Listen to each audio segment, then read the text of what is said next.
ओंका नाही किसी के बाप का असे ठणकावून सांगण्यास लाज का वाटावी, लाज का वाटावी, लाज का वाटावी, लाज का वाटावी. अनंतमी अवध्यमी भला अनादिमी अनंतमी अवध्यमी भला अवध्यमी भला अवध्यमी भला.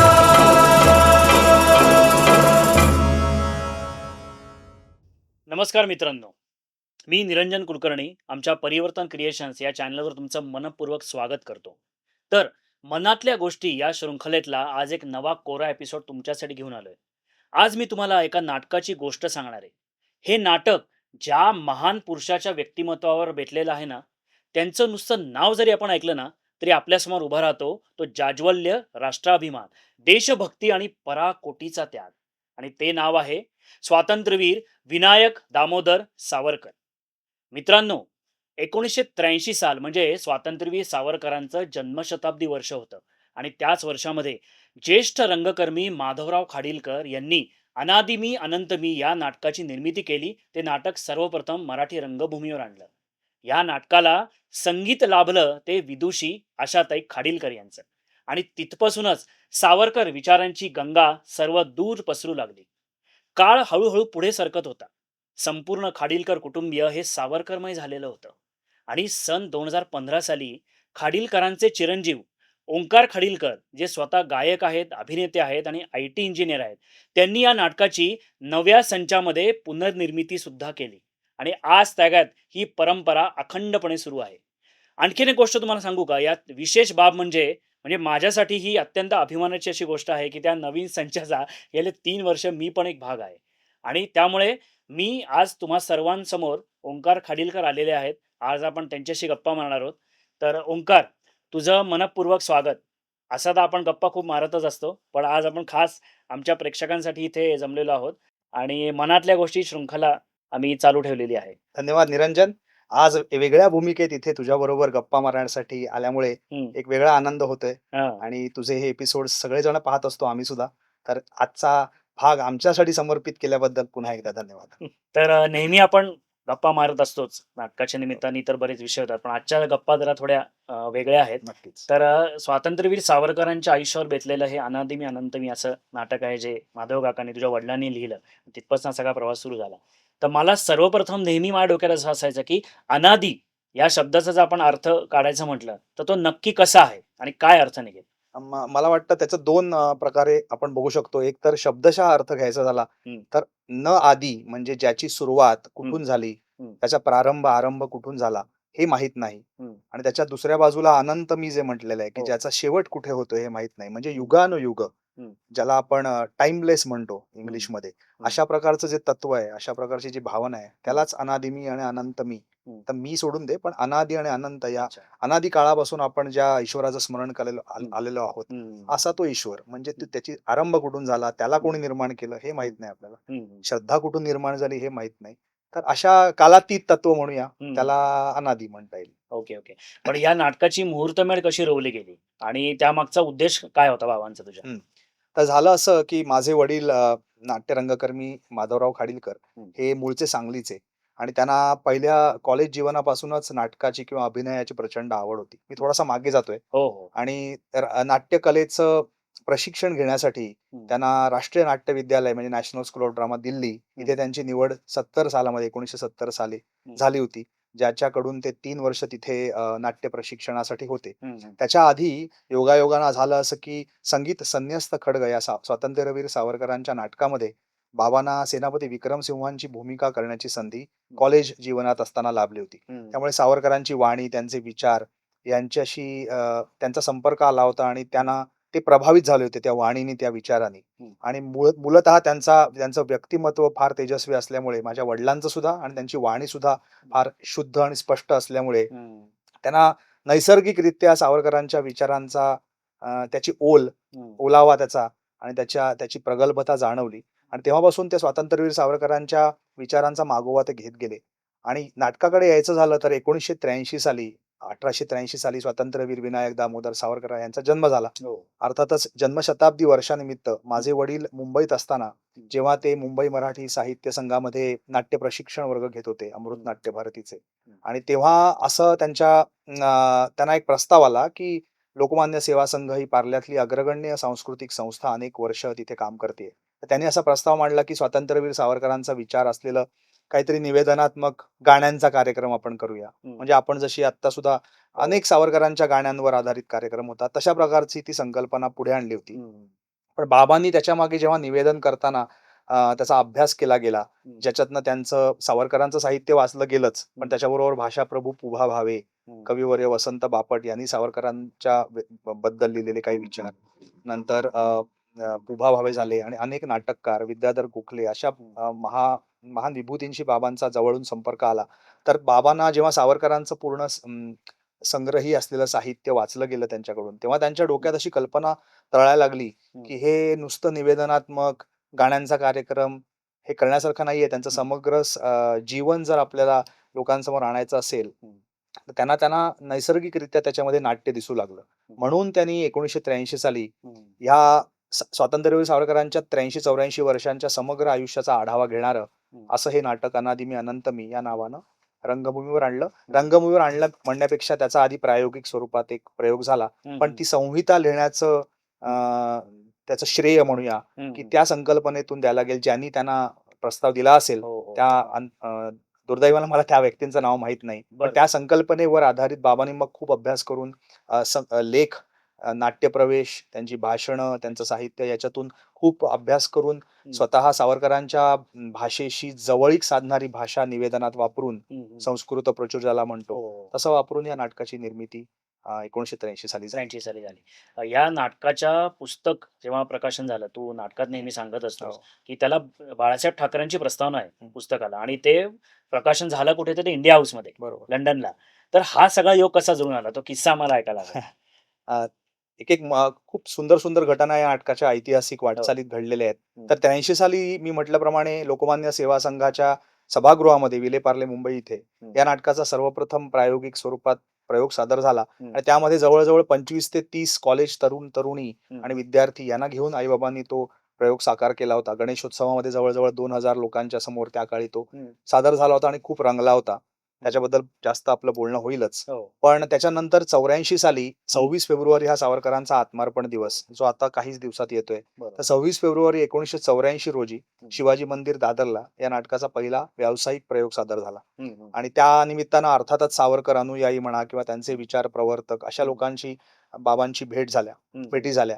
आणि पार्ल्यामध्येच स्वातंत्र्यवीर सावरकर सेवा केंद्र अशी एक वेगळी संस्था आहे की जे स्वातंत्र्यवीर सावरकरांचं साहित्य, त्यांचं विचार आणि त्यांचं इनफॅक्ट त्यांची जिम्नॅशियम पण आहे तेव्हापासून. बलाचं महत्व सांगणार. तर त्या दृष्टी वेळेला एका कार्यक्रमामध्ये स्वातंत्र्यवीर सावरकर सेवा केंद्रामध्ये कुठल्या तरी व्याख्यानाला किंवा अशा कार्यक्रमाला स्वातंत्र्यवीर सावरकर विषयक माननीय बाळासाहेब ठाकरे उपस्थित होते. तेव्हा बाबांनी आणि तिथल्या कार्यकर्त्यांनी अशी इच्छा प्रदर्शित केली होती की स्वातंत्र्यवीर सावरकरांचा एखादा पुतळा तिथे आपण कायमस्वरूपी स्मारक म्हणून करावा. त्या निमित्तानं बाबांची म्हणजे पहिल्यांदी भेट झाली म्हणूया. तेव्हा अर्थातच शिवसेना खूप जोमात होती. मी 1984 सालचं बोलतो. मराठी माणसासाठी काम करणारी संघटना म्हणून फार पोभावली होती तेव्हा अर्थात त्यामुळे बाळासाहेब ठाकरेंनी त्या संकल्पनेला मान्यता दिली. तेव्हा त्यांची पहिल्यांदी ओळख झाली, आणि त्याच्या पुढे जाऊन मग हा नाटकाचा प्रयोग म्हटल्याप्रमाणे 26 फेब्रुवारी झाल्यानंतर त्याच्यानंतर काही दिवसांनीच शिवसेनेमार्फत मुंबईमध्ये षण्मुखानंद सभागृहात माननीय बाळासाहेब ठाकरेंनी ह्याचा प्रयोग एक आयोजित केला होता, खास शिवसैनिकांसाठी स्वतः आयोजित केला होता, ज्याला फक्त आणि फक्त शिवसैनिक उपस्थित होते आणि हिंदुत्ववादी अर्थातच सगळे. आणि 1984च्या उत्तरार्धामध्ये हा प्रयोग षण्मुखानंद सभागृहात जवळजवळ 5000 शिवसैनिकांच्या समोर सादर झाला होता, आणि दणाणून सोडलं होतं सभागृह त्या सगळ्या विचारांनी. तर तेव्हा बाबांचं अर्थातच पुस्तक प्रकाशन करण्याच्या दृष्टीने वाटचाल चालू होती किंवा विचार चालू होता. तर त्या आधीच्या भेटीवरून आणि ह्या पुढच्या सूत्राला बांधलं गेल्यामुळे बाळासाहेब ठाकरे आणि माझ्या वडिलांची खूप जवळून ओळख झाली. आणि नंतर बाळासाहेब ठाकरे असं होतं की माझे आई वडील जेव्हा जायचे त्यांना भेटायला, तेव्हा ते हे बघा आपले सावरकर आले असं दुसऱ्यांना सांगायचे. म्हणजे असा एक मला किस्सा आठवतोय. म्हणजे मला आई बाबा सांगतात की एकदा ते बाळासाहेबांना त्यांच्या वाढदिवसाच्या दिवशी शुभेच्छा देण्यासाठी, फुलं देण्यासाठी जायचे मातोश्रीवर. एकदा गेलेले असताना तिथे खुद्द लता दीदी होत्या. लता बरं. दीदी, आशा दीदी आणि उषा दीदी. अच्छा, अच्छा, त्यांना अच्छा. अर्थातच विश करायसाठी आलेल्या होत्या. Correct. तर त्या लता दीदींच्या समोरच हे बघा आपले सावरकर आले, असं बाबांबद्दल बाळासाहेबांनी म्हटलेलं अशी आठवण आहे. त्यामुळे त्यांचा नंतर खूप घनिष्ठ संबंध होता. एक माणूस म्हणून, एक अत्यंत दिलदार, रसिकाग्रणी व्यक्ती म्हणून आणि अर्थातच प्रखर हिंदुत्ववादी Correct. कामासाठी कार्य केलेला निश्चितच. राज्यकर्ता म्हणून. तर त्याप्रमाणे म्हणून बाबांच्या ह्या नाटकाच्या संहितेचं जेव्हा प्रकाशन करायचं ठरलं, तेव्हा प्रस्तावना करण्याची विनंती माननीय बाळासाहेबांना बाळासाहेबांना. बाबांनी केली होती. हो. तर त्यांनी त्यांना अर्थातच दिलदार पणे मान्यता दिली आणि हम्म. हे जे आता मी पुस्तक दाखवतोय हो, हो, इथं हो. आपल्या रसिकांसाठी, हो, तर हो. हे जे पुस्तक आहे हा. हे त्रिदल प्रकाशननी 1984 साली प्रकाशन केलं होतं. बरं. आणि हे जे मागे दिसतंय ते इंडिया हाऊस ही वास्तू आहे अच्छा. लंडन मधली, जिथे सावरकरांनी क्रांतिकार्य केलं, जिथे सावरकरच नाहीत तर मदनलाल धिंगरा, महात्मा गांधी, त्या काळातले त्या बरेचसे काळातले बॅरिस्टरीचा अभ्यास केलेले सगळेच क्रांतिकारक किंवा राज्यकर्ते क्रांतिकारक. तिथे राहायला होते. तर अशा ठिकाणी 50 हिंदूंच्या समोर या पुस्तकाचं प्रकाशन झालं. तर ह्याला प्रस्तावना बाळासाहेबांची आहे. या नाटकाचं फार सुरेख आणि आपल्या हिंदुत्ववादी सर्वच हो. लोकांसाठी महत्भाग्याची गोष्ट असं म्हणतात. बरं. आणि हा माझा वडिलांचाच त्या सावरकरांच्या पेहरावातला फोटो आहे. अच्छा. इनफॅक्ट बाबांनी आधी सागरा प्राण तळमळला या वेगळ्या नाटकात रंगमंचीय आविष्कारामध्ये प्रमुख भूमिका केली होती. बरं. तर हा फोटो जो आहे तो 14 ऑगस्ट 1977 रोजी, म्हणजे स्वातंत्र्य दिनाच्या पहाटेला सागरा प्राण तळमळालाच्या उद्घाटनाच्या प्रयोगाला, शुभारंभाच्या प्रयोगाला काढलेला फोटो आहे. सावरकरांचं हे असं व्यक्तिमत्व बाबांचं साधर्म्य साधणारं होतं आणि अर्थात मेकअपचा थोडा मोठासा त्याच्यात वाटा आहे. पण बाबांचं थोडंसं दिसणं त्यांच्यासारखं होतं.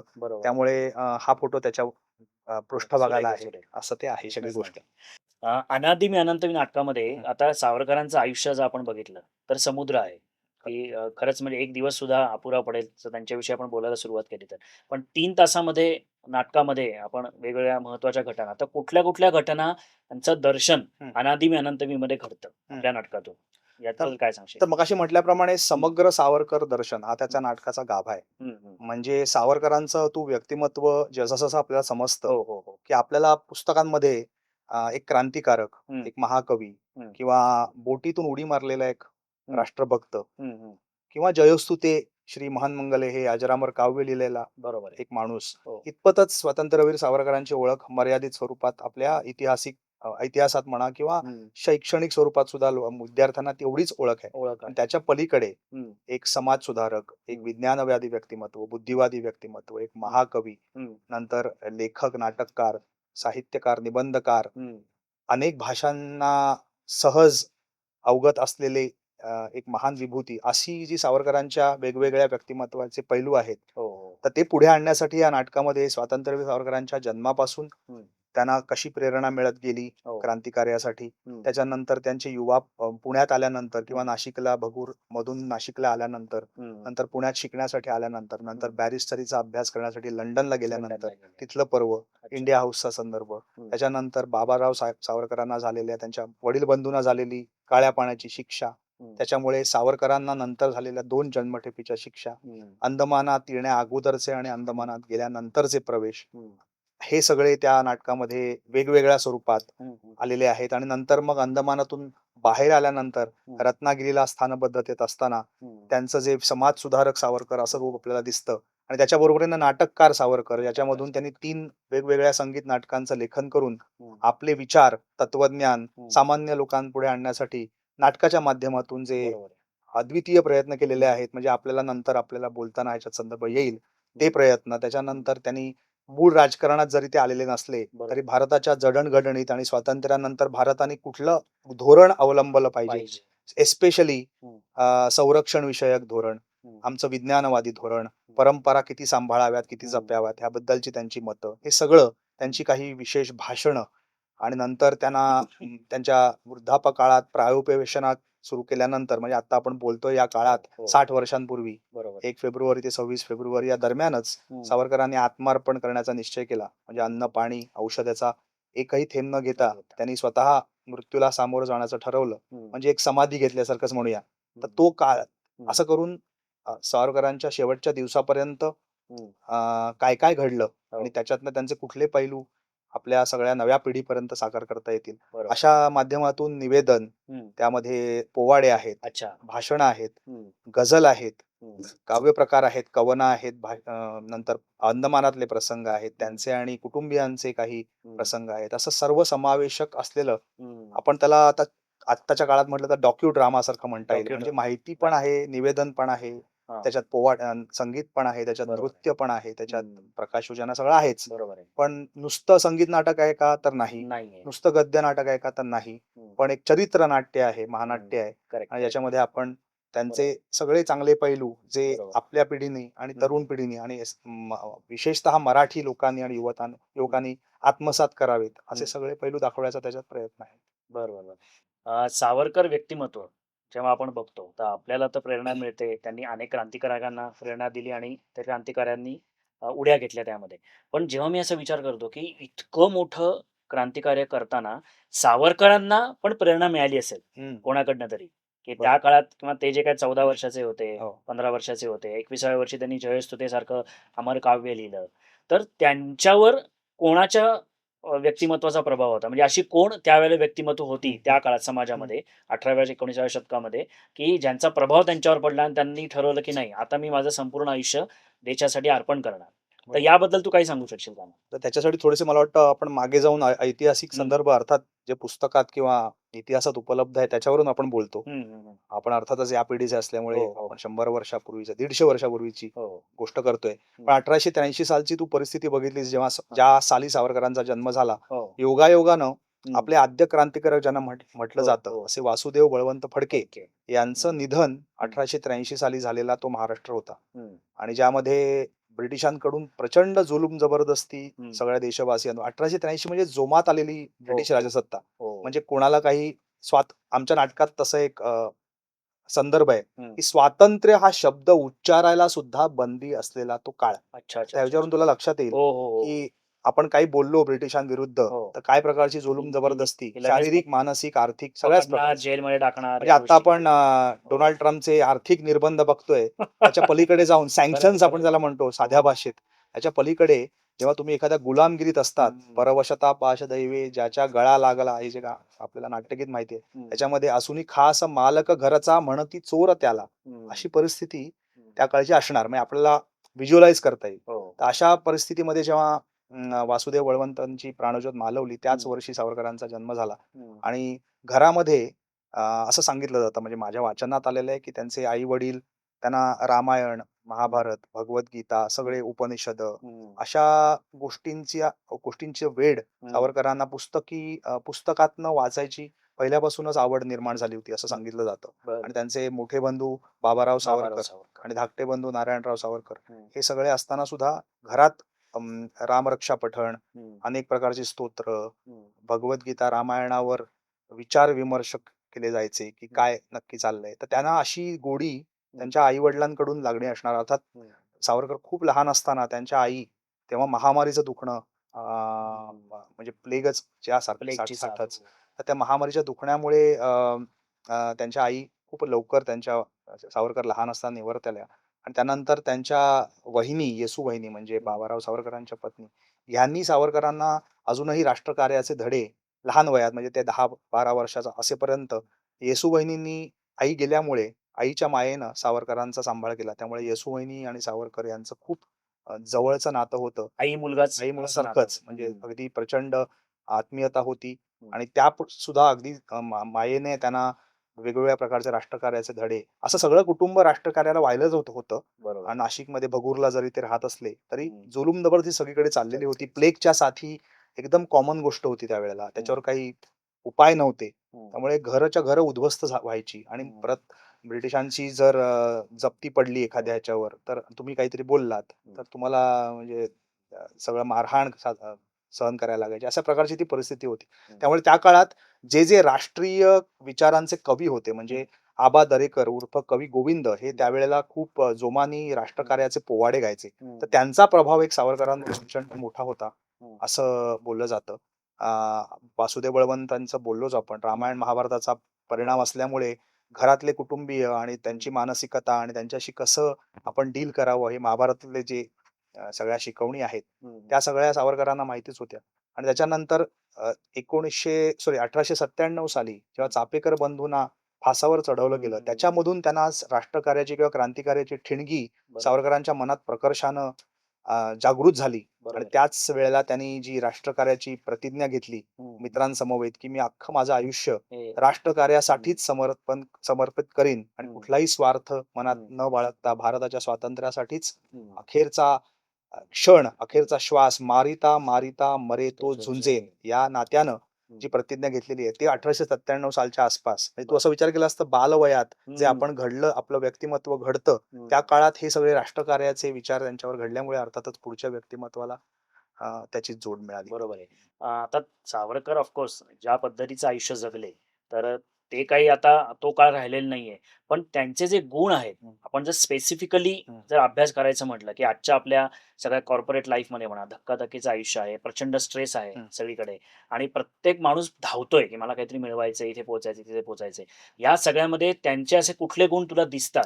किंवा तू तुझ्या सुद्धा दैनंदिन आयुष्यामध्ये काही असे गुण आत्मसात केले आहेत का, की ज्यानीकडून तुझा काहीतरी गोष्टी सुकर झाल्या किंवा तुला फायदा झाला डेली लाईफमध्ये? आता मी असा विचार केला तर काय झालं, आमच्या हा. घरात हे जेव्हा नाटक लिहिलं गेलं हो. तेव्हा आम्ही 5-6 वर्षाचे होतो. म्हणजे मी, हम्म. माझी बहीण धाकटी, हम्म. ती 4 वर्षाची असेल, आम्ही 6 वर्षाचे असू. हम्म. त्यामुळे आमच्या घरात आपल्या जसा घरात गणेशोत्सवाला आरत्या बोलल्या जातात, हो. गायल्या जातात हम्म. किंवा संध्याकाळी रामरक्षा गायली जाते, त्याच प्रकारे स्तोत्र आपण म्हणतो, त्याचप्रमाणे आमच्या घरात सावरकरांचेच पोवाडे गायले जायचे, हम्म. सावरकरांच्या साहित्याचे. त्यामुळे आमच्यासाठी खरं सांगू का, हम्म. तर माझ्यासाठी, माझ्या बहिणीसाठी सावरकर म्हणजे सावरकर काकांचं नाटक आहे, हा. अशी आमची तेव्हाची मनस्थिती होती. हा. त्यामुळे मी आत्मसात केले का किंवा त्याच्यावर असं डोळस पाण्याने विचार करून हा गुण आपण घेतला पाहिजे, हम्म. तर खरं सांगतो त्याचं उत्तर नाही असंच म्हणता येईल. अच्छा. पण त्या कलाकृतीच्या माध्यमातून जे आपल्याला समजतं, हम्म. असं विचार केलास तर पहिली गोष्ट सतत शिकण्याची वृत्ती, हा. व्यवस्थापन कौशल्य, हम्म. नंतर वेळेचा सदुपयोग, करेक्ट. प्रखर राष्ट्रनिष्ठा हम्म. आणि आत्मिक मनोबल इतक्या उंचीवर न्यायचं हम्म. की त्याच्यापुढे कुठल्याही तुम्हाला खरंच आहे. यातना म्हणा, मानसिक, शारीरिक, आर्थिक हम्म. ह्या पडाव्यात, अशा प्रकारचं आत्मिक मनोधैर्य वाढवण्याची जी शक्ती सावरकरांच्या आयुष्याच्या वेगवेगळ्या टप्प्यांवर आपल्याला दिसते. खरंय. म्हणजे उदाहरणं द्यायची झाली हम्म. तर त्यांच्या आयुष्यामध्ये त्यांनी सुरुवातीला संस्कृतचा अभ्यास खूप जोमाने केला होता. 10व्या वर्षी त्यांनी माझी मातृभूमी या विषयावर एक भाषण एका स्पर्धेमध्ये कर्जत जवळ सादर केलं होतं. त्याच्यामध्ये संस्कृत प्रचूर शब्दांचा अतोनात वापर करून त्यांनी माझी मातृभूमीचं वर्णन, म्हणजे हिंदुस्थानाच्या मातृभूमीचं वेगवेगळ्या प्रकारचं वर्णन इतक्या अप्रतिमरित्या केलंय, हो. की जे आपल्या नाटकात सुद्धा सादर होतं. Yes. त्याच्यावरून त्यांच्या संस्कृत भाषेवरचं प्रभुत्व दिसून येतं. नंतर त्यांना जेव्हा कारागृहात किंवा लंडनमध्ये बॅरिस्टरीचा अभ्यास करत असताना घरी त्यांचा मुलगा प्रभाकर तेव्हा घरी गेला, तेव्हा सुद्धा त्यांनी त्याच्यावर मात करण्यासाठी शिखांचा इतिहास मराठीत लिहून काढला. ह्याच्यासाठी गुरुमुखी लिपी आत्मसात केली. म्हणजे काही कारण होतं का त्यांना? पण नाही. पण त्यांना मी म्हटलं ना, अशी एक मूळ वृत्ती असते की काहीतरी खच्चीकरण झालं तर त्याच्यातनं उभारी घेऊन त्याच्यातनं सकारात्मक काहीतरी करण्याची, म्हणून शिकण्याची आवड म्हटलं, बरोबर आहे, आणि सतत अभ्यास करण्याची वृत्ती. त्याच्यानंतर अंदमानात गेल्यामुळे त्या बरोबरचे कैदी सगळ्या विविध प्रांतीय भारतीय होते. त्यात बंगाली होते, उर्दू भाषीय होते, पंजाबी होते. त्यामुळे तेव्हा त्यांनी बंगाली भाषेचा आणि उर्दू भाषेचाही अभ्यास, त्यांचा अभ्यास म्हणजे नुसता आपण पुस्तकी ज्ञान नाही, इतका अभ्यास होता की त्यांनी स्वतः बंगाली ते व्यवस्थित बोलायचे. उर्दूमध्ये त्यांनी गझल रचनाही केलेल्या आहेत. अशा पद्धतीची उमाळा असलेला अशा हे व्यक्तिमत्व, म्हणजे आपण नुसतं विचारच करू शकतो की एखाद्या माणसाची मनोवृत्ती कुठपर्यंत झेप घेऊ शकते. आणि त्यांचा सगळ्यात मोठा पैलू जो त्यांच्या अंगातच होता जन्मापासून, जो महाकवी किंवा साहित्य किंवा कविता अशा स्फुरायच्या त्यांना. म्हणजे पोवाडा असो, त्या पद्धतीची कविता असो, किंवा राष्ट्रभक्तीचं जयस्तुतीसारखं गान असो, किंवा नंतर ने मजसीने हे विरहात्मक कविता असो, नंतर त्याने अंदमानात रचलेले सप्तर्षी गोमंतक कमला ही शृंगारानं आणि निसर्ग कल्पनांनी गोव्यातल्या निसर्गावर आणि वेगवेगळ्या महाराष्ट्रातल्या निसर्गावर केलेल्या कविता असो. म्हणजे तो असं विचार केलास तर अंदमानासारख्या कारागृहात राहून सुद्धा जो माणूस अशा प्रकारचं उत्तुंग विचार करू शकतो, त्याची जी मनोवृत्ती असेल ती कुठल्या प्रकारची असेल, तर त्या म्हणून मी म्हटलं सचोटी आत्मिक मनोबल वाढवण्याची त्यांची समाधिस्थ अवस्था, त्यांचे विचार पोहोचवण्यासाठी त्यांनी स्वतःच्या अंगी साहित्याचा केलेला वापर, बरोबर आहे, व्यवस्थापन कौशल्य अशासाठी म्हटलं की अंदमानात असताना असो, नंतर रत्नागिरी पर्वत असो, लोकांना एकत्रित आणण्यासाठी तुमचं एक व्यक्तिमत्व लागतं. खरंय. त्यासाठी leadership skill leadership skills magnetic personality लागते. आजच्या भाषेत बोलतोय. हो हो तर त्याच्यामुळे लोक त्यांच्याकडे आकृष्ट होण्यासाठी काहीतरी दिसलं पाहिजे ना. हो ते त्यांच्याकडे होतं व्यवस्थापन कौशल्य. म्हणून त्यांनी मोठमोठे प्रकल्प म्हणजे रत्नागिरीत पतितपावन मंदिराची स्थापना केली. हम्म. जातीभेदाचं उच्चाटन करण्यासाठी सगळ्या ब्राह्मण आणि ब्राह्मणेतर सगळ्या समाजाला त्यांनी एकत्र आणण्यासाठी, भोजनं एकत्र करण्यासाठी, मंदिरात प्रवेश देण्यासाठी विशेष प्रयत्न केले. हम्म. अशा पद्धतीचं केल्यावर तुम्हाला लिडरशिप स्किल्स, त्यांचे व्यवस्थापन कौशल्य, त्यांचं निगोशिएशन हे सगळं दिसतंच. दिसतंच. साहित्य बोललो आपण आणि मी म्हटलं ना आत्मिक मनोबल आणि वेळेचा सदुपयोग आपण बोललो भाषेच्या वेगवेगळ्या साहित्यातून. पण व्यवस्थापन कौशल्यातला तो अजून एक उदाहरण म्हणजे हम्म. बोटीतून त्यांनी उडी मारली मार्सलिस बंदरात फ्रान्समध्ये. हे आपल्याला माहिती आहे 1910 साली हो. जेव्हा अंदमानात त्यांना हम्म. नेत होते. सॉरी, अंदमानातून भारतात परत आणत होते Correct. त्यावेळेला. हम्म. पण तू असा विचार केलास का की हम्म. जेव्हा त्यांनी बोटीतून उडी मारली आणि ज्या दिवशी ते फ्रान्सच्या मार्सलिस बंदरामध्ये भिंत चढून हम्म. फ्रान्सच्या भूमीवर वरती चढते झाले, हम्म. तेव्हा त्यांची अशी योजना होती की मॅडम कामा हम्म. आणि त्यांच्या एक सहकारी त्यावेळेला त्यांना घ्यायसाठी एका गाडीने तिथे त्याच वेळेला येणार होत्या. येणार होते. पण त्यांच्यामध्ये थोडासा वेळेचा त्यावेळेला अर्थातच फरक मोबाईल नाही, सॅटेलाइट काही नाही, काही नाही. कम्युनिकेशन पण हे बोटीवर असताना हो हो जेव्हा तुम्ही आपल्या दिवस प्रवास करताय बोटीतून, हो. तेव्हा कसं त्यांनी प्लॅनिंग केलं असेल की मी ह्या दिवशी उडी मारणार, हम्म. ह्या वेळेला मी साधारण भिंतीवरून चढणार, मग माझे सहकारी तिथे गाडीने आलेले असणार. हो हे सगळं काही मिनिटाच्या क्षणामध्ये त्यांचं हुकलं. हो पण ह्याच्यासाठी काय त्यांची यंत्रणा त्यांनी राबवली असेल, म्हणजे Super. अंदमानातली असू दे, भारतातली असू दे, माणसे कुठून विशेष. कम्युनिकेशन केलं असेल हम्म. असा विचार केलास हम्म. तर एक व्यवस्थापन कौशल्याचं उत्तम उदाहरण ह्याच्यापेक्षा कुठलं जास्त असू शकत नाही. खरंच आहे, खरंच आहे. तर असे सगळे पैलू म्हणजे आम्ही खरं सांगू का, असे सगळे पैलू आत्मसात करायला येण्यासारखे असे पैलू हो. म्हणजे वेळेचा उपयोग, हो नंतर व्यवस्थापन कौशल्य. पण स्वतःच्या अंगची जी वेगळी क्षमता असते महाकवी होण्याची साहित्यिक, ती कोणाला अशी अंगीकृत करता येत नाही. ती करता असते किंवा नसते. म्हणजे ती उपजतच ती असते थोडक्यात. अशा गोष्टी कोणाला शिकवून देता येत नाहीत. काही काही गोष्टी विद्या देऊन देता येत नाहीत. हम्म. पण त्याचा वापर त्यांनी सकारात्मक दृष्टीने केला तर बरोबर. अशा पद्धतीनं आणि सतत राष्ट्रभक्तीचा विचार किंवा देशाला स्वातंत्र्य मिळवण्यासाठी काहीही हाल अपेष्टा करायला लागल्या बरोबर. तर त्याच्यापासून निगेटिव्हली विचार न करता त्याच्यातून सकारात्मक करून लोकांना बांधणी करून काय करता येईल ह्याच्याबद्दल हा जो दृष्टिकोन आहे कायम कन्स्ट्रक्टिव्ह आपण म्हणतो बरोबर आहे. थिंकिंग, हम्म. त्यात कन्स्ट्रक्टिव्ह थॉट प्रोसेस, ह्या सगळ्या गोष्टी आपल्याला सहजच म्हणजे तरुणांना घेता येतील. येता येते. आणि भाषेचा वापर आपापल्या भाषेच्या संकुलातच न राहता हम्म. वेगवेगळ्या भाषांना अंगीकृत करून त्यांचे परकीय धोरण असो, हम्म. बॅरिस्टरीचा अभ्यास त्यांनी का केला असावा तुला वाटतं की ब्रिटिशांविरुद्धच लढण्यासाठी त्याचा Correct. वापर करता यावा. म्हणजे हम्म. ह्याच्यातनं त्यांना शिवाजी महाराजांबद्दल अतीव श्रद्धा होती, म्हणजे त्यांना गुरुच मानायचे. हम्म. तर शिवाजी महाराजांच्या गनिमी काव्याचा वापर त्याने अनेक ठिकाणी त्यांच्या आयुष्यात करून घेतलेला दिसतो. लोकमान्य टिळकांचं त्यांना सानिध्य लाभलं पुण्यात असताना. हो. त्यामुळे त्यांचा वक्तशीरपणा, त्यांची शिस्त, हम्म. श्यामजी कृष्ण वर्मांनी त्यांना बॅरिस्टरीसाठी लंडनला पाठवलं. त्यामुळे मोठमोठ्या व्यक्तींच्या अशा मार्गदर्शनामुळे त्यांनी त्यांच्याकडून काही मार्गदर्शन घेतलं आणि त्याच्यातल्या शिकवणी घेतल्या. हम्म. तर बोलायचा मुद्दा हा हम्म. की आपण एक डोळसपणे निरीक्षण करणं आवश्यक असतं एखाद्या व्यक्तीचं. हम्म. नुसतं साहित्य वाचायचं नसतं किंवा त्याचे नुसते विचार ऐकायचे नसतात. त्याच्यातनं आपल्याला आपल्या आवाक्यात काय घेता काय येते घेता येईल. ह्याचा विचार करून बरोबर. कुठल्याही गोष्टीत म्हणजे बरोबर. तर अशा सगळ्या गोष्टींचा मला वाटतं उल्लेख करता येईल. बरोबर. इथं तरुणांनी ज्यांना आत्मसात करायचंय त्यांना, Correct, युवकांनी. हम्म. सावरकर हे अत्युच्च कोटीचे कवी होते हे आपल्या सगळ्यांना माहिती आहे.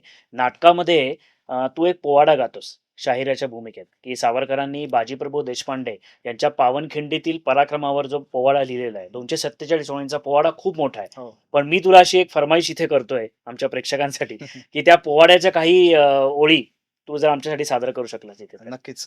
मी म्हटलं तसं हा पोवाडा हा. सावरकरांनी पुण्यात जेव्हा ते विद्यार्थी दशेत शिकायला होते हा. BA अभ्यासक्रमासाठी फर्ग्युसन कॉलेजमध्ये त्यांनी प्रशिक्षण घेतलं. त्यावेळेला अर्थातच त्यांचं सिंहगडाला अनेक वेळेला जाणं झालं असणार. हो. आणि तानाजी मालुसरेवर सुद्धा त्यांनी पोवाडा रचला होता. त्याचप्रमाणे ऐतिहासिक आणि शिवाजी महाराजांचे भक्त असल्यामुळे हो. किंवा त्यांचं अनुकरण करण्याची त्यांना नेहमीच ओढ असल्यामुळे शिवकालीन सर्वच इतिहासाचा त्यांचा मुखोद्गत होता.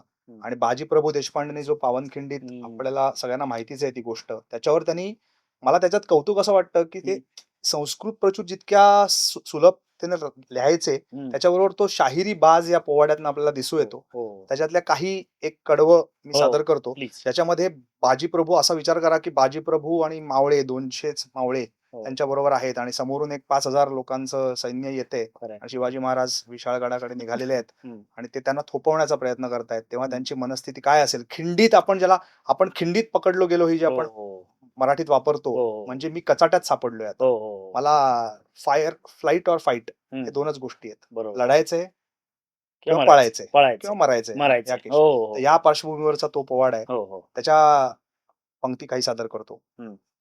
जयोस्तुते श्री महान मंगले शिवास्पदे शुभदे स्वतंत्रते भगवती त्वामहम यशोयुताम वंदे. स्वतंत्रते भगवती या तुम्ही प्रथम सभे माझी आणि आम्ही गातसो श्री बाजींचा पोवाडा आजी. आले आले गनीम चालुनी पुनरपी तो आले आणि झाले झाले सज्ज पुनरपी उठावले भाले. दीन दीन हर हर महादेव, दीन दीन रणशब्दा हर हर महादेव भिडला आणि भिडला ओष्टी दंत मस्तकी रंग वक्षी भाला. हल्ला चढवित परस्परांवरी पुन्हा पुन्हा तुटती आणि नटुनी योद्धे समर भोजनी वीर रसा लुटती. कचरला मराठी भला बाजितो आला तोलुनी धरला रडी रंग पुन्हा ये साचा गरजती मराठे रिपुचा घ्या सूड म्लेंछ रक्ताचा त्याचा मस्तक मेंदू साचा. समर रंगणी चेंडू फळीचा डाव भराला आला आणि चला घालू स्वातंत्र्य संगरी रिपुवरी घाला. चला घालू स्वातंत्र्य संगरी रिपुवरी घाला. पुढे म्हणतायत डाव उलटला म्लेंछांवरी तो पुन्हा परत हटला.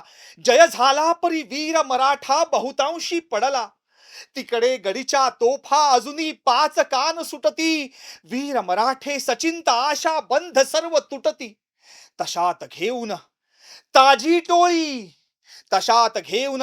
टोळी फाजल खा येतो आणि धन्य बाजीची पुन्हा उसळुनी रिपुवरी पडतो.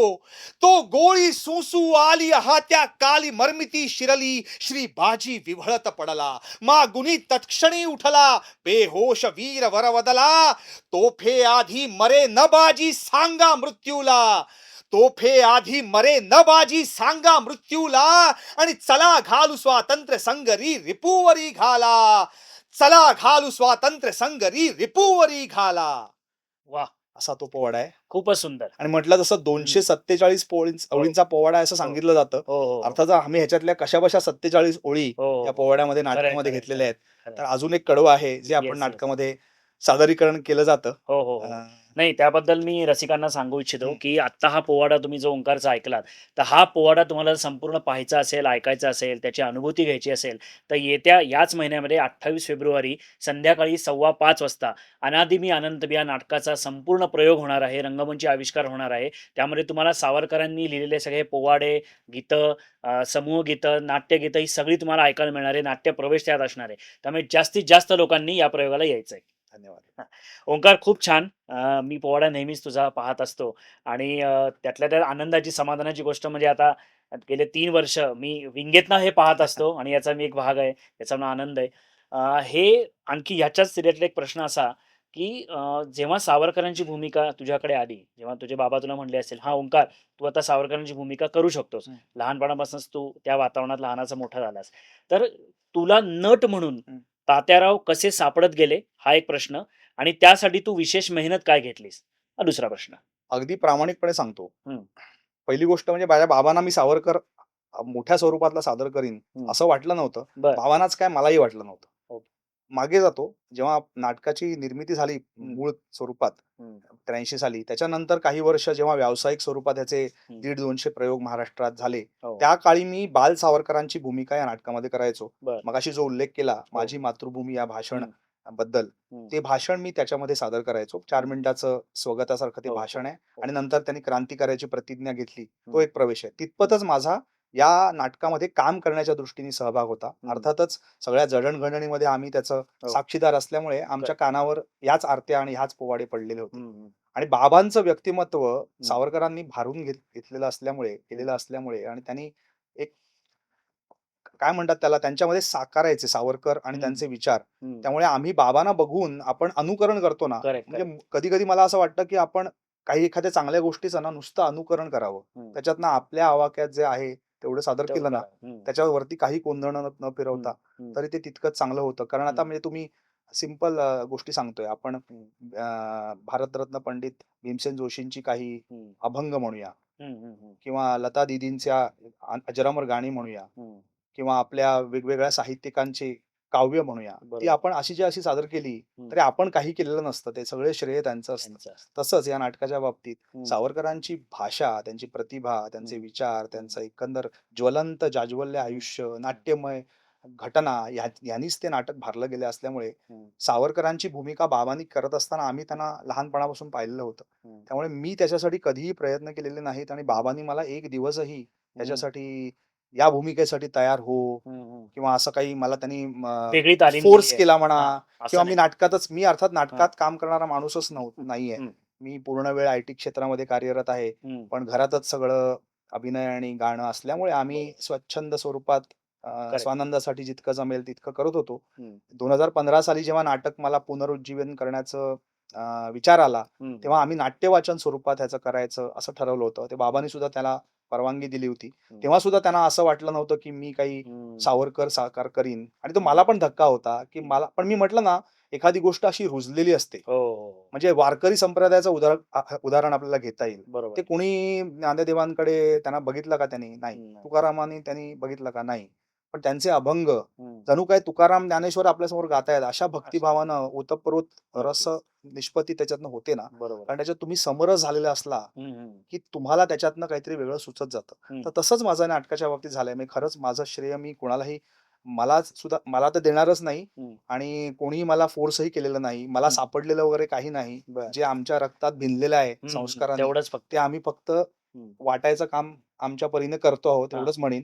पण मला नंतर अर्थात प्रयोग केल्यामुळे 50 एक प्रयोग आता हो. पुनरुज्जीवित केल्यामुळे हम्म. एक लोकांची प्रतिक्रिया मिळते की साधारण त्यांना आपण केलेलं सादरीकरण प्रभावी वाटतंय हो, हो, हो. किंवा ह्याच्यामध्ये काही सुधारणा करता येईल असं प्रत्येक प्रयोगाने तुलाही माहितीये आपण करत जातो मी तसं आवर्जून असं सांगेन की तू तो चष्मा घातल्यानंतर ती टोपी सावरकरांची आणि तो कोट घातल्यानंतर तू जे काही त्या लेवलवर उभा राहतोस आणि तो एक स्पॉट तुझ्यावर येतो. अक्षरशः तुला सांगतो की तात्यारवत जणू काही आमच्या समोर उभे आहेत.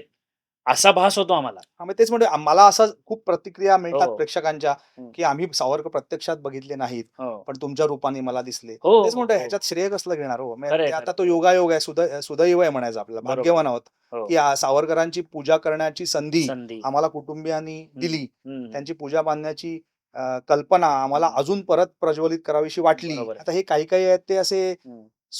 दैवी योगच म्हणूया. मला काय ह्याच्यात म्हणजे मी श्रेय घेणार नाही. बरोबर. पण माझ्या सगळ्या साथीदारांनी तुझ्यासारख्या हो. युवा पिढीनी मला हम्म. गेले 11 वर्ष जे काय म्हणतो कुठलीही अपेक्षा न करता अगदी मनःपूर्वक सहकार्य दिलेलं आहे. म्हणजे माझ्या हाकेला सगळे तुम्ही हवं तेव्हा धावून जाता. वेगवेगळ्या स्वरूपात आपण प्रयोग करत असतो. हम्म. पण ते सावरकरांचे म्हटलं ना त्यांचीच पुण्याई आहे. खरंय, खरंय. त्यांचंच कवित्व आहे. हम्म. आईचं अप्रतिम त्याला संगीत आहे. प्रश्नच नाही. बाबांनी ही कलाकृती घडवली. हो. तर आपण एखादं आंब्याचं झाड लावतात ना आपले हो, पूर्वज हो, आणि हो. मग आपलं काय काम असतं की त्यातले चांगले आंबे घ्यायचे हो, हो. आणि वाटायचे. वाटायचं. ते चांगलेच असणार. हो, त्याच्यात हो. आम्ही श्रेय घेऊन काय मिळणार आहे आम्हाला बरोबर. असं म्हणतो. तर तसं आहे. आम्ही एक उपक्रम म्हणून हा करतोय त्यामुळे मी श्रेय घेणार नाही किंवा मी ह्याच्यावर काय प्रचंड विचार केला, अभ्यास केला असं खरंच नाहीये प्रामाणिकपणे सांगतो. बरोबर आहे. पण हा आपल्याला प्रयोगाप्रमाणे हम्म. नाटक सादर करताना त्यातल्या काही तांत्रिक गोष्टी सापडत जातात. हम्म. त्याच्याप्रमाणे मी या नवीन तंत्रज्ञानाचा वापर करून हम्म. आपल्या नाटकामध्ये थोडासा काही सुयोग्य भरणा करण्याचा हम्म. विचार त्याच्यामध्ये केलेला आहे. बरोबर. म्हणजे आपण ह्याच्यामध्ये पार्श्वसंगीत वेगळ्या प्रकारचं वापरलेलं आहे. हा, हा. काही गाणी आपल्याला विशेष ध्वनिमुद्रित करून घेतलेली आहेत. हम्म. नंतर आपल्याला पार्श्वदृश्य किंवा ऑडिओ व्हिज्युअलचा वापर केलेला आहे. ही अच्छा. तंत्र वापरली आपण. तंत्र वापर. पण ते सगळं दागिने चढवल्यासारखं आहे. हम्म. मूळचा स्तंभच इतका खंबीर आहे गंभीर की आहे. तुम्हाला त्याच्यात कुठल्याही गोंधळाची जरुरी नाहीये. भाषेची श्रीमंतीवरच नाटक हे बरोबर आहे. अप्रतिमरित्या सादर होतं. बरोबर. त्यामुळे ज्यांना हे नाटक सादर करायचंय त्यांनी भाषा अवगत केली हम्म. तर ते आपोआप विचार समजून नक्कीच. तुम्हाला पोहोचवता येते. नाही, मला नेहमी असं वाटतं की कारण इतिहास आपण का बघायचा किंवा इतिहास का वाचायचा ते अशा प्रकारचे नाटकं बघूनच. आणि मला असं वाटतं की सावरकरांचे विचार पोहोचवणं हे सुद्धा एक देशकार्यच आहे. अगदी. म्हणजे आपण नेहमी म्हणतो ना की कलाकार कधी लोकांची मनस्थिती थोड्याफार अंशी तरी बदलू शकतो. परिस्थिती नाही बदलू शकत पण मनस्थिती बदलू शकतो. आणि मला असं वाटतं की तुझ्यातलं जे हिडन पोटेन्शियल होतं तुझ्या हो हो तर ते या निमित्ताने बाहेर आलं नाही नक्कीच आणि ते प्रभावीपणे पोहोचतंय. नाही नक्कीच आपण म्हणजे- एक आपण एक हा. म्हणतो ना हल्ली काय होतं हल्ली मेंटल काउन्सिलिंग हा मोठा प्रकार झालाय, हो. म्हणजे कारकिर्दीत झाली. हम्म. त्याच्यामध्ये आपण म्हणतो purpose of life Purpose of- आपल्याला सापडलं पाहिजे. हो हो Okay. खरंय ते प्रत्येक काही लोकांना 5व्या वर्षी सापडतं, हम्म. काही लोकांना 80व्या वर्षी सापडतं. हम्म. पण आपल्याला एखादं असं ध्येय सापडलं पाहिजे की हम्म. ज्याच्यामुळे आपण आपल्या कुटुंबा व्यतिरिक्त Correct. वैयक्तिक स्वार्था व्यतिरिक्त बरोबर आहे ह्याच्यातनं चांगलं दुसऱ्यांना काय वाटता येईल बरोबर असा विचार झाला हम्म. तर देशकार्य नाही म्हणता येणार, एक हम्म. समाजकार्य पण नाही, पण हम्म. त्यातनं जो आनंद मिळतो ना, आनंद त्यातला मिळतो. समाधान, ते म्हणजे बरोबर. मला शब्दातच व्यक्त करता येणार नाही. बरोबर आहे म्हणजे सावरकरांचे हे विचार असू देत, आता आपण नेतोय हम्म. तरुण, हम्म. त्याच्या व्यतिरिक्त आम्ही जी संस्था चालवतो उत्तुंग हम्म. सांस्कृतिक परिवार हो ट्रस्ट, हो त्याच्या मार्फत आम्ही वेगवेगळ्या व्यक्तींचे, संस्थांचे साहित्य, नृत्य, नाट्य, बरोबर. संगीत ह्याच्यावर आधारित सांस्कृतिक कार्यक्रम करतो. ते सुद्धा आयोजन करणं हा एक हम्म. अद्वितीय आनंद असतो. म्हणजे खरंच आहे. दुसऱ्यांचे गुण हो ज्यांना बघायला मिळत नाहीत असे हो. दाखवावे, ह्याच्यातलं जे काय सुख आहे ना, खरंच आहे ते खरंच आहे. तुला माहिती आहे आयोजन हो करताना हो हो आपल्याला जे काय सुख मिळतं आणि खरंय समाधान मिळतं खरंय ते खरंय. आपण आपल्यासाठी लावत नाहीये. हा हम्म. विनामूल्य एखादी गोष्ट हो दुसऱ्याला दाखवतोय, ह्याच्यात जो आनंद असतो ना तो अद्वितीय आहे. खरंच आहे. त्यामुळे तो आनंद खूप नाटकांनी दिला, हम्म. त्याच्यातनं वेगळा समाधान दिलं. बरोबर आहे. आणि समाजकार्य घडत असेल तर ते पण आपण मुद्दामून घडवण्यासाठी मी काय करतोय का असं नाही. नाहीये नोकरी सांभाळून, माझं वेळ सांभाळून, सगळ्यांच्या तुमच्या साथीनी हो जे जमतंय तसं करतोय. करेक्ट पण लोकांना आवडतंय हे मात्र नक्की. बरोबर आहे बरोबर हे काहीतरी करणं हे महत्वाचं आहे हा बरोबर. आणि हे इतक्या चांगल्या दिशेने चाललंय हो याचं फार कौतुक वाटतं हो. मला. दुसरं एक सांगायचं म्हणजे सावरकरांचं जसं मराठीवर प्रभुत्व होतं हम्म. तसंच उर्दू भाषेवरही होतं हम्म. की जे आपण नाटकात तू हम्म. उर्दू गझल गातोस की तर त्याची पण एक झलक आम्हाला आता ही पण मला खरं सांगू का हं, निष्पत्ती झाली. म्हणजे हं. हे मूळ नाटकामध्ये ही गझल घेतलेली नव्हती, कारण बर आम्हाला बर कोणालाच माहित नव्हतं. म्हणजे बाबांना सुद्धा तेव्हा वाचनात आलेलं नव्हतं हा. की सावरकरांनी उर्दू भाषेमध्ये गझल रचना, राष्ट्रभक्तीच्या रचना केलेल्या आहेत. स्वातंत्र्यवीर सावरकर सेवा केंद्र, सॉरी, सावरकर स्मारकात दादरला त्याची उर्दू गझलची काही कात्रणं आहेत. आणि आम्हाला ते खूप आत्ता एक 7-8 वर्षांपूर्वी समजलं. त्याचं असं झालं, योगायोगानं मी युट्यूबचा कधी कधी उपयोग चांगल्या दृष्टीने होतो ना, त्याचं हे उदाहरण आहे. हो म्हणजे मी ऐकत असताना मध्ये जगजीत सिंग साहेबांचे एक ज्येष्ठ शिष्य तौसिफ अख्तर, ते अप्रतिम गझल गायक आहेत ज्येष्ठ, त्यांनी या गझलला एका गझलला सावरकरांच्या संगीत रचना केलेली आहे. बर बर ती गझल आम्ही आता या नाटकामध्ये त्यांचीच परवानगी घेऊन वापरतो. अच्छा अच्छा पण अच्छा. त्याच्यामध्ये त्यांनी राष्ट्रभक्तीचं वर्णन केलेलं आहे. तेव्हा आम्हाला समजलं की सावरकरांनी उर्दू भाषेमध्ये एक नाही, दोन नाही, जवळजवळ 10-15 गझल रचना केलेल्या आहेत. आणि अस्खलित उर्दू भाषेत रचना नुसते केलेल्या नाही, त्यांनी लिहिलेलं आहे उर्दू भाषेत. तुला पटेल का? म्हणजे आपण मागे म्हटलं ना, हो खरंय म्हणजे खरंय कुठे एखाद्याची मनस्थिती जाऊ शकते. खरंच आहे, अंदमानातल्या 10/8च्या कारागृहात त्या हालअपेष्टा भयंकर. सोडत असताना, कोलूचं काम करत असताना, काथ्या कुटत असताना, हो, हो. घाणेरडं जेवण खात असताना, दमट हवेत, डासांच्या रान, सगळ्या बाकीच्या रानटी खरंय, साम्राज्यात आणि खरंय. ब्रिटिशांचे हालअपेष्टा दंडाबेडीमध्ये असताना कोणाला वाटेल का बरोबर उर्दू शिकावे आणि त्याच्यात काव्य करावे? तर म्हणजे काव्य. वेळ नाही तर काय म्हणायचं, एक्झॅक्टली म्हणजे वेळच आहे एका प्रकारचं. खरंय खरंय पण अशा त्याने रचना तिथे उर्दू भाषेत केलेल्या हम्म. आपल्या संग्रही आहेत, बरोबर म्हणजे साहित्य. यामध्ये मला दोन गोष्टी तुला रिक्वेस्ट करायची. पहिली म्हणजे ती उर्दू गझल त्याची झलक तू आम्हाला आता गाऊन दाखवावीस आमच्या प्रेक्षकांसाठी. आणि दुसरा प्रश्न असा असेल की जसं तू आता म्हणलास की अंदमानामध्ये एवढ्या हाल अपेष्टा सहन केल्या आणि याच्यामध्ये ते कविता करायचे. म्हणजे अंदमानात आपण बघतो की भिंतींवर ते कविता वगैरे त्यांनी लिहिलेल्या होत्या की हे त्यांना कसं सुचलं असेल आणि काय प्रकारचं आत्मबल त्यांनी कुठून आणलं असेल आणि कसं केलं असेल, यावर तू जरा थोडं भाष्य करावं. हा, परत तसंच की हा कोठडीत राहत असताना हो, हो. सेल्युलर जेलचे आता हल्ली बरेच रील येतात, हो बरेच हो. लोक येतात अर्थात त्याला भेट देतात. हो आणि तिथे उक्साबुक्शी रडायलाच होतं, म्हणजे हो. दुसरा काही शब्दच नाहीये. खरंय खरंय म्हणजे तुम्ही जा, तुम्हाला आवडत असू दे एखादी हो. गोष्ट, तुम्हाला त्यांचे विचार पटत असू देत, तुम्हाला काही वाटत असू दे कोणाबद्दल, राजबंद्यांनी म्हणा किंवा भारतीय कैद्यांनी, त्या जिथे हालअपेष्टात सोसल्या आहेत. सावरकरांची जी कोठडी होती दुसऱ्या मजल्यावरची, त्याच्यामध्ये गेल्यानंतर तिथे 10/8च्या कन्फाइन्ड स्पेसमध्ये तुम्हाला जेव्हा हालअपेष्टा करत असताना, तेव्हा त्यांनी बुलबुल पक्षी यायचे त्यांच्या कोठडी बाहेर. हो त्या हो. बुलबुल पक्षांवर त्यांना दिसायचे जोडी, हा. त्याच्यावर सुद्धा त्यांनी कविता केली. अरे म्हणजे हे एक झालं उदाहरण. हो नंतर घायपाताचे काटे आणि खिळे, हो हो त्यांना दुसरं काही नव्हतं, त्यांना हो. आतला कवी आणि साहित्यिक त्यांना स्वस्थ बसू देत नव्हता. तर त्यांनी त्या काळात जेव्हा सगळं बाकीची कैद्यांची कामं झाली दिवसभराची आणि दमलं सगळं, की ते रात्री घायपाताचे काटे आणि खिळे त्यांनी भिंतीवर असे वापरून त्यांनी संस्कृत मधल्या कविता केलेल्या आहेत. अशक्य. सुंदर सुंदर कविता, म्हणजे खरंच आहे. इतक्या सुंदर की तुला एखाद्या ज्ञानपीठ पुरस्कार मिळेल अशा क्वालिटीच्या त्या कविता आहेत. निश्चित निश्चित. सप्तर्षी गोमंतक कमला हे काव्यसंग्रह त्यांनी तिथे निर्माण केले काट्यांनी. इतकंच नाही, ते 20 वर्ष नंतर पाठांतरावरून छापून प्रसिद्ध केलेली पुस्तकं आहेत. बापरे. म्हणजे विचार कर, रोज तू एखादी खरंच. कवितेच्या 4 ओळी लिहितोयस, हो, रात्री पुसून टाकतोयस, हो, त्या मुखोद्गत करतोयस, हो.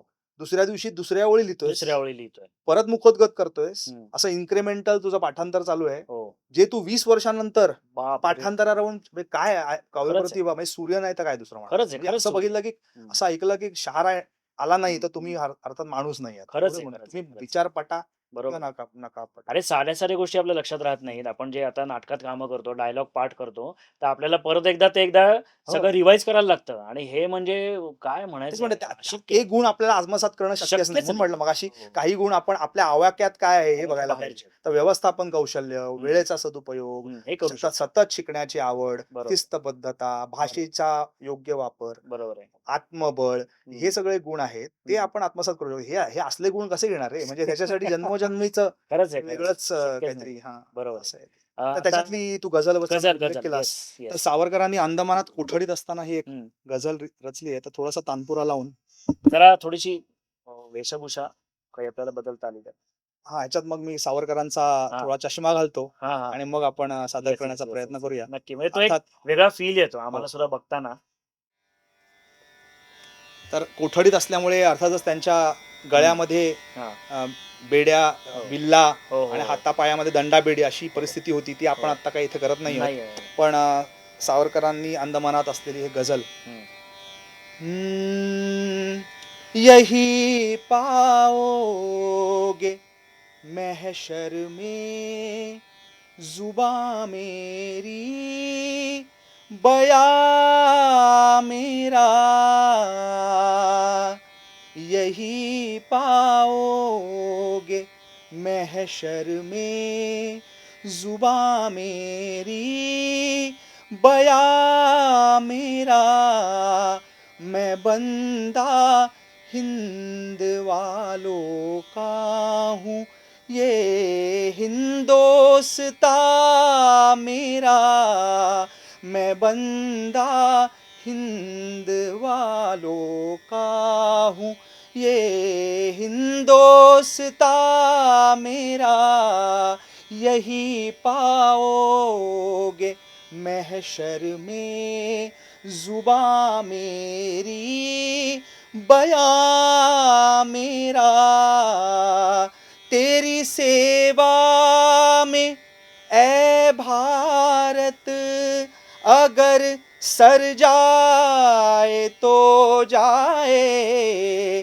तेरी सेवा में ए भारत, अगर सर जाए तो जाए, तो मैं समझूं के है मरना हयाते जावेदा मेरा, तो मैं समझूं के है मरना हयाते जावेदा मेरा, यही पाओगे महशर में जुबा मेरी, बया मेरा, मैं बंदा हिंद वालों का हूँ, ये हिंदोस्ता मेरा, यही पाओगे महशर में जुबा मेरी, बया मेरा. वा सुपर. अशी ही तौसिफ अख्तर साहेबांनी रचलेली ही उत्तम गझल रचना आहे जी आपण नाटकामध्ये घेत असतो. येस येस नाही फार सुरेख. नाटकात तर तो अनुभव येतो. आत्ताही अंगावर काटा आला आणि ते सगळा तो माहोल आणि लाइटिंग आणि ते त्यांचा सगळा पेहराव पहिल्यांदा असंच वाटतं की सावरकर प्रत्यक्षात उभे आहेत आणि ते गझल गात आहेत. आता जाता जाता एक असा प्रश्न आहे माझ्या मनामध्ये की नाटकामध्ये सावरकरांची भाषणं आहेत वेगवेगळ्या कालखंडातली. साधारण आपण बघितलं तर 1937 ते 60 या कालावधीत वेगवेगळ्या कारणांनी त्यांनी भाषणं केलेली सार्वजनिक ठिकाणी. तर असं एखादं तू आम्हाला काही ओळी भाषण स्वरूपामध्ये इथे सादर करू शकतो का की जे आजच्या काळाला समरस आहे आणि त्यातनंही आपल्याला काहीतरी नवीन प्रेरणा घेता येईल आणि आजच्या सिच्युएशनला सुद्धा ते लागू आहे. म्हणजे आता आपण बघतोय, हो. तू मगाशी जे उल्लेख केलास ना, की भारतीय संरक्षण धोरण, हं. की युद्ध जी चालू आहेत, म्हणजे आता आपलं भारत-पाकिस्तान ऑपरेशन सिंदूर झालंय, तिकडे अमेरिका आणि यांचं काय-काय चालू आहे, रशिया-युक्रेन चालू आहे, इस्रायल-हमास चालू आहे.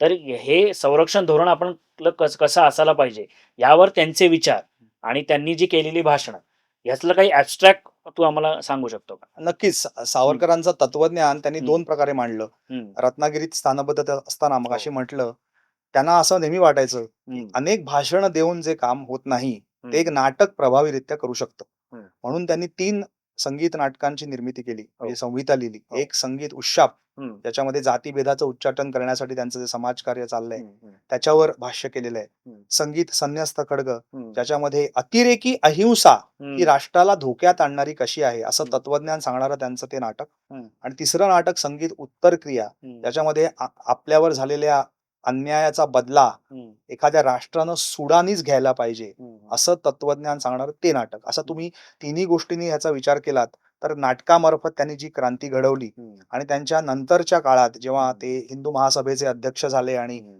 हिंदुस्थान होण्यासाठी, मी आता परत लक्षपूर्वक शब्द वापरतोय, अखंड हिंदुस्थान राहावा, हां. असं त्यांचं जे धोरण होतं. हो. त्यासाठी त्यांची हिंदुत्वाची व्याख्या जी हं, होती, हं, ते विशद करणारं एक हं, भाषण हं. आणि त्याला जोडून हं. या संन्यस्त खड्ग नाटकातल्या सेनापती विक्रमसिंहांच्या तोंडचं जे स्वगत आहे, ज्याच्यामध्ये एखाद्या राष्ट्राला हं. प्रबळ राहण्यासाठी हं. संरक्षण धोरण किती महत्वाचं आहे महत्वाचं आहे. किंवा हाती शस्त्र हं, सज्ज असणं किती आवश्यक आहे, हं. असं विशद करणारं असं धोरण विशद करणारं हं. त्या नाटकातले काही संवाद असं जोडून मी जरूर. सादर करण्याचा येस, प्रयत्न येस. करतो.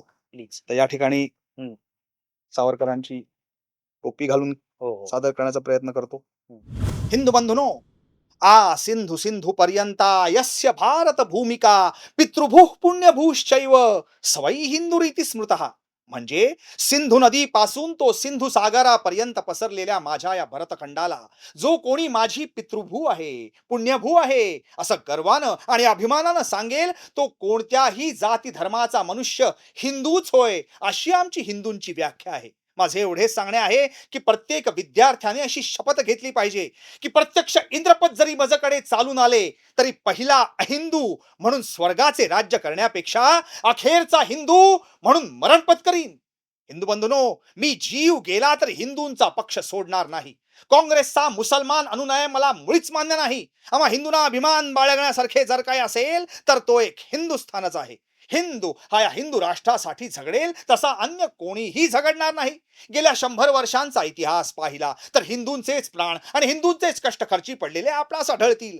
स्वातंत्र्यासाठी ज्यांना ज्यांना फासावर लटकविले गेले ते सारे हिंदूच होते. अंदमानाला गेलेले बहुतेक सारे हिंदूच होते. हिंदू हा या हिंदू राष्ट्राचा पाया आहे. मग स्वतःला हिंदू म्हणवून घेण्यास आणि हिंदुस्थान हिंदुओं का नाही किसी के बाप का असे ठणकावून सांगण्यास लाज का वाटावी. तर हे भाषण मी आता सादर हो, केलं. हो. ह्याच्याच पुढे जाऊन मगाशी म्हटलं तसं संगीत संन्यस्त खड्ग या नाटकामध्ये शाक्यांचे सेनापती, शाक्य राष्ट्राचे सेनापती विक्रमसिंह हं. आणि भगवान बुद्ध यांच्यातला तात्विक संघर्ष दाखवलाय. म्हणजे एकीकडे भगवान बुद्ध सेनापती विक्रमसिंहाला शस्त्र संन्यास घेऊन भिक्षू संघात समाविष्ट होण्यासाठी प्रार्थना करतायत. हं. आणि ते कसं चांगलं, अहिंसा कशी चांगली, हं. शस्त्रसन्यास घेतलेला कसा चांगला, हे पटवून देण्यासाठी ते त्यांना विनवणी करतायत किंवा पटवून देण्याचा प्रयत्न करतायत एका हं. प्रकारे. हं. आणि सेनापती विक्रमसिंह त्यांना दुसऱ्या बाजूने सांगतायत की हं. अहिंसेचा अतिरेकी वापर केल्यामुळे आपल्यावर काय दुष्परिणाम होतील. यातला तात्विक संघर्ष म्हणजे आता ह्याच्यामध्ये आपल्याला असा विचार करायचा आहे हं. की हे नाटक त्याने 1931 साली लिहिलेलं आहे. हो. आता आपण 2026 मध्ये बसलोय, म्हणजे 95 वर्षापूर्वी. हं. तर त्यांची जी दूरदृष्टी आहे हं. की त्यांना दिसत होतं की जे भाषीय प्रांतिक हं. विभाजन होणार आहे होणार आहे. हिंदुस्थानचं, त्यांना दिसत होतं. हं. त्याच्यामुळे आपण जर एक राष्ट्र म्हणून संरक्षण विषयक धोरण केलं नाही प्रबळ, हं. तर आपल्याला काय प्रकारच्या परिणामांना हालअपेष्टा हो. सोसाव्या लागू शकतात. हो. ह्याच्यावर ते कसं विशद झालंय ते सादर करतो संन्यस्त खड्ग नाटकातली काही वाक्य. हं. ते भगवान बुद्ध त्यांना म्हणतायत, हं. तुम्ही संन्यास घ्या हं. आणि शस्त्रसन्यास घेऊन भिक्षू संघात समाविष्ट व्हा. तर त्याच्यावर ते म्हणतात, हं. भगवान, दंड करण्याची ज्यास शक्ती आहे तोच क्षमा करू शकतो. दंड करण्याची ज्यास शक्ती नाही त्या दुबळ्याच्या क्षमेला शरणागती म्हणतात भगवन, शस्त्र नव्हे. दुष्ट शत्रूसही क्षमा करीत राहिला असता तो अशी आगळी करणं सोडील. या आशेवर जे राष्ट्र अवलंबून राहतं ते राष्ट्र त्याच क्षमेला मानभंग समजून अधिकच क्रुद्ध झालेल्या त्याच दुष्ट शत्रूकडून संधी साधताच नायनाट करून टाकलं जातं. अशी उदाहरणं इतिहासात घडली आहेत, अजूनही घडायची आहेत. भगवान, आजपासून 25 वर्षानंतरच काय, पण 2500 वर्षानंतरही ह्या जगाच्या दुर्दैवानं शस्त्रयुगाचंच प्राबल्य दिसून येईल. बळी तोच कान पिळीत राहील. रक्तरंजित साम्राज्याचाच विजयाश्व या भूवर थैमान घालीत असेल आणि त्याच्या टापांखाली तेच प्रथम आणि अधिक चिरडले जातील की जे या शांती युगाच्या स्वप्नवाणीला भविष्यवाणी समजून तीवर विसंबून सर्व आधी शस्त्रसन्यास करतील. दुसऱ्यांच्या दयेवर अवलंबून राहण्या इतके दुबळे होऊन बसतील. अहिंसेच्या आमिषापायी हिंसेचा गळ गिळतील आणि अशा रीतीनं शस्त्रसन्यासाच्या प्रतिज्ञेनं हतवीर्य करणाऱ्या या भयंकर भूलीचे भीषण परिणाम 25व्या पिढीपर्यंत ह्या भारतास भोगावे लागतील,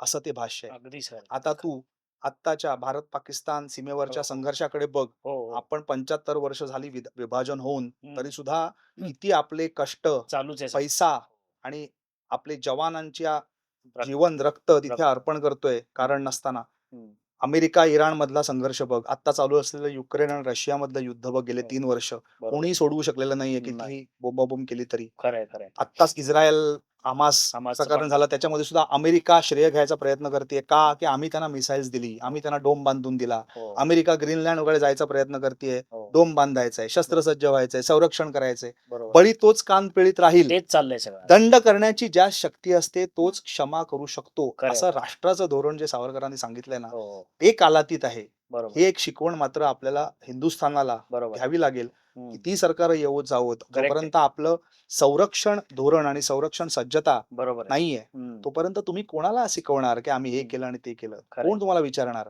म्हणजे वैश्विक स्वरूपात म्हणतोय. बरोबर. तुम्ही नुसतं आतले सगळे तुम्ही सांस्कृतिक दृष्ट्या प्रगल्भ असाल, आर्थिक दृष्ट्या प्रगल्भ असाल, सामाजिक परिस्थिती अप्रतिम असेल. Correct. ग्रीनलँड आता हम्म. अगदी आपण दरडोई उत्पन्नाच्या मानाने म्हणूया किंवा हम्म. डेन्मार्क म्हणूया, भारतापेक्षा कित्येक पटीने चांगले असतील. असतील. पण आता आहे त्यांना काही बोलायला? खरंच आहे. नाहीच आहे. तिथे आता ते दुसऱ्यांच्या बरोबर. दयेला बरोबर. अवलंबून राहण्या इतके दुबळे होऊन बसलेलेच आहेत ना. हे आता बरोबर. सावरकरांनी सांगितलेलं तत्वज्ञान आहे. Correct. तर असं अजूनही कालातीत आहे म्हणतो मी, म्हणून 95 वर्षानंतर सुद्धा ते तत्वज्ञान अजूनही अजूनही तितकंच आहे. आणि उत्तर के नाटकामध्ये त्यांनी तसंच हम्म. पानिपतच्या पराभवाचा सूड घेण्यासाठी एक बरोबर. वेडी माधवराव पेशव्यांच्या डोळ्यात अंजन घालते की पानिपतचा पराभवचा सूड घेण्यासाठी तुम्ही उत्तर क्रिया करा. म्हणजे उत्तर क्रिया म्हणजे आपले अंत्यसंस्कार नाहीत, हम्म. गेलेल्यांचे अंत्यसंस्कार नाहीत, तर उत्तर दिशेस जिंकून घेण्यासाठी पुन्हा आक्रमण करा मराठी लोक हो, आणि त्याला उत्तर जिंकून घ्या. हम्म. तरच आमच्या अंतराळात तळमळणाऱ्या अतृप्त जीवांना उत्तम गती मिळेल.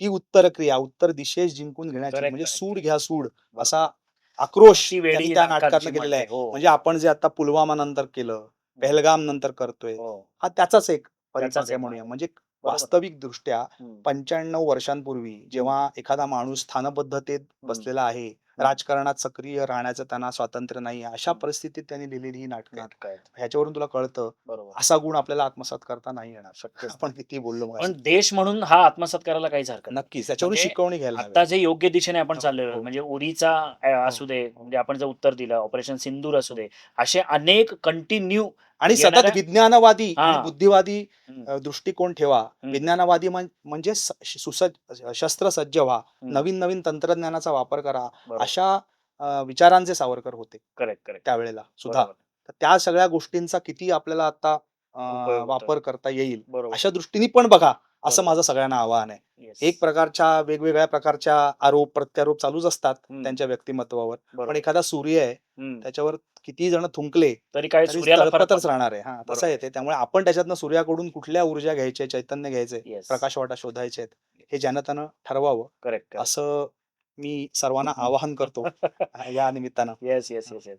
नाही निश्चितच म्हणजे सामान्य माणूस म्हणून आणि एक संबंध देश म्हणून सुद्धा की या सावरकर-सारख्या व्यक्तिमत्वाकडनं अनेक गोष्टी घेण्यासारख्या आहेत आणि माझ्या मते योग्य दिशा देश चाललाय पण आहे आपला आता. हो, नक्कीच. म्हणजे आपण मागच्या अनेक 10 वर्षांचा जर इतिहास बघितला, तर योग्य दिशेने आपण चाललेलो आहोत आणि निश्चितच या मुलाखतीच्या निमित्ताने मला खात्री आहे, की आपण जे ज्ञानार्जन झालेलं असेल लोकांना, मन ढवळून निघालेलं असेल आणि निश्चितच जेव्हा या नाटकाचा प्रयोग प्रेक्षक बघतील, तर त्याच्यावरही तो सकारात्मक परिणाम होणारच आहे. हो, हो. तर ओंकार, खरं तर मी तुला थँक्स म्हणणार नाहीये. ते हक्काने मी तुला बोलवलं आणि तू आलास आणि खूप मजा आली तुझ्याबरोबर या प्लॅटफॉर्मवर गप्पा मारायला. सो पुन्हा एकदा तुझे खूप खूप आभार. तू आलास आणि व्यक्त झालास. आणि रसिक हो, मंडळी, तुम्हाला हा एपिसोड कसा वाटला हे कमेंट करून आम्हाला नक्की कळवा. जास्तीत जास्त लोकांपर्यंत हा एपिसोड तुम्ही शेअर करायला विसरू नका. प्रयोगाला सगळ्यांनी यायचं आहे. आपण तिथे भेटणार आहोत. त्यानंतर आपण संवाद साधू आणि मी पुन्हा लवकरच मनातल्या गोष्टी या शृंखलेतला नवा कोरा एपिसोड तुमच्यापर्यंत घेऊन येणार आहे आणि ओंकारसारखेच खास व्यक्ती माझ्यासोबत असतील. तर पुन्हा लवकरच भेटू.